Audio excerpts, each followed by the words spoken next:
Why did Christ show up and only 2,000 years ago?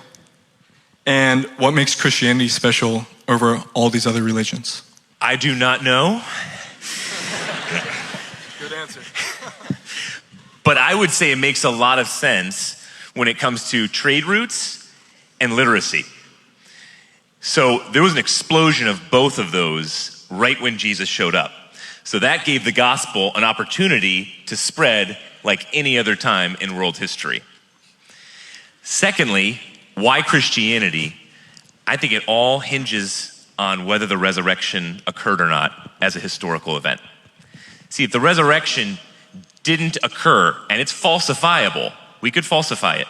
And if somehow you brought enough evidence to the table to say the resurrection did not occur, then to be an honest believer, we'd have to say, along with Paul, we are to be those who are pitied most. It's embarrassing.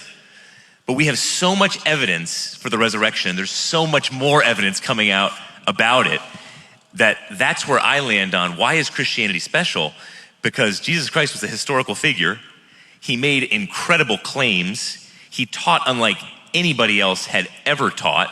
So much so in John chapter 7, you have religious leaders and Roman authorities going and basically falling down, saying this man teaches with such authority, it's nonsensical almost.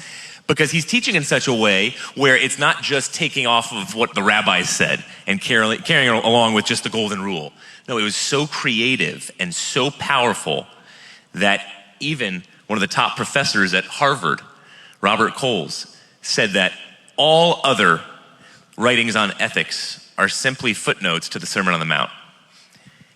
And so whether it's the Sermon on the Mount, whether it's him preaching in John chapter 7 in such a way where people are falling down in such surprise over the power and creativity and beauty of his words, his claims to be God, he made 7 claims to be God in the Gospel of John alone. He always accepted worship. He claimed to forgive sins. I mean, it couldn't be clearer that he claimed to be God. And then finally, that he actually died on that cross. 99% of scholars across the country believe he died on a cross and then rose from the dead. What is the evidence for it? One, that women were to the tomb. Their eyewitness testimony never would have stood up in a court of law. So even Josephus and secular scholars at the time said, that's ridiculous. Why would that happen? Well, if you're making up a story, you would not have had women to be the first eyewitnesses to the tomb at the time.